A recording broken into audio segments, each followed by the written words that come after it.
Hi guys, it's Zach, and if I sound like Lindsay Lohan, that's because I've been snorting coke.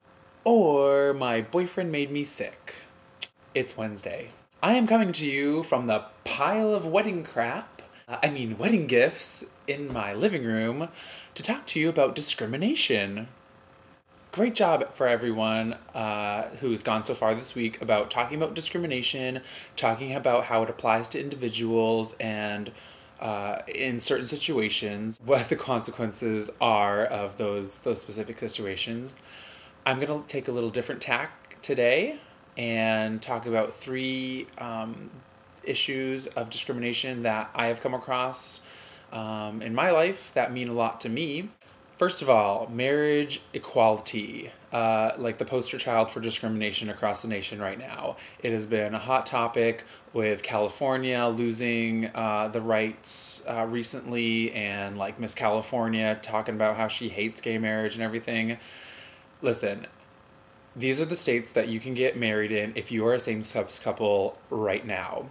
Connecticut, Iowa, New Jersey, Massachusetts, Vermont, Wisconsin, Oregon, Washington, and Nevada.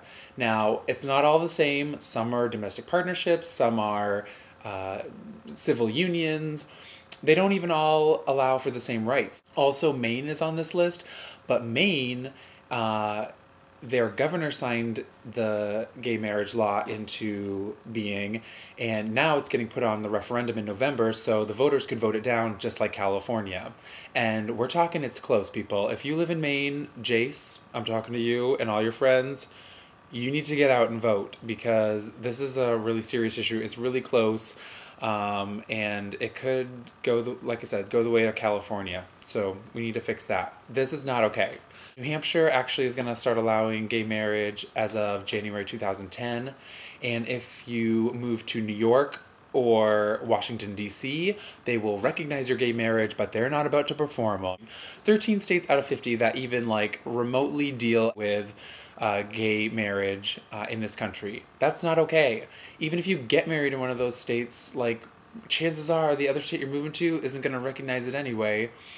And you should be able to have all the rights of visitation, of protection that straight couples do if you're a same-sex couple. For me, it wasn't always an issue because I didn't think I was always going to get married, but because I didn't really feel like I needed like a wedding and a ceremony to make me feel like I was committed to this one person. But my boyfriend asked me to marry him, and he really wants to get married.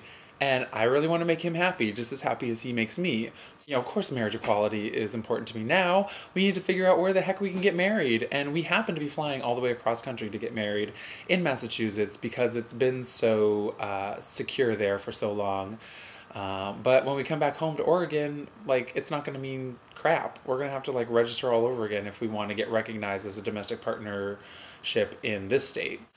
Topic 2 today for you is the Red Cross and giving blood. May not mean a lot to many other people, and maybe I'm stupid for talking about this. I don't know. But there's a really discriminatory question for males in the Red Cross questionnaire. And I'm going to quote from their HIV/AIDS section. Is like the nurse will ask you this. Have you had sexual contact with another male even once since 1977? Well, since I was not born until 1982, yeah, I have. And when you say that, they say, thank you for your time today. You can take some cookies and some juice, but you can't give blood today. I think that's ridiculous. And I know why they do it, because we are potentially at increased risk of contracting HIV and AIDS. But I think it's like a total crap, because what about all those guys on the down low, Senator Larry Craig, anyone, who are like lying to everyone, going to bathrooms and back rooms and having sex, who knows if it's protected or not, and lying to everyone. Like, what are their wives going to say when they go to give blood? Like, oh, no, I haven't had, sexual contact with a gay man. You didn't, but your husband did, and then he went and popped it in you. So I don't know what to do about that. I'm gonna write a letter to Red Cross, and like you guys should too. And if you disagree with me or have any other information about this as to why it's still on their list, please send a video response or a comment. I'd love to read it or see it. Thirdly, is discrimination in the workplace about sexual orientation or gender identity. You can find a lot of information about this topic at hrc.org. They list companies and grade them according to their policies and inclusiveness. And some companies get like 100%. They are like forward thinking. They give benefits to all of their employees and all of their employees' partners. They have training about sexual orientation and gender identity. They have policies in place for people that are transitioning, and they're great companies. I actually work for one of those companies that got 100%. Some companies do not have 100%, and you can find those companies on that list. Because I didn't talk a lot about personal, like right to your face discrimination. I mean, how to deal with it. My one pearl of advice, which kind of goes off of or echoes Christina's advice, is, don't meet that discrimination with more discrimination or hate.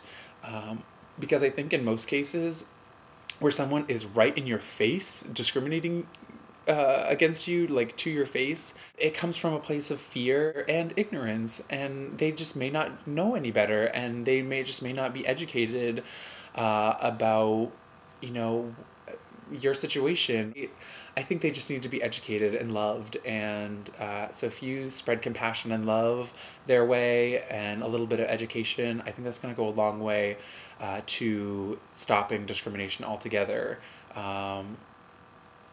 Stay strong, and stay safe, definitely, but stay kind too. That's an important thing. This has been your Wednesday, guys. I will see you next week. Bye.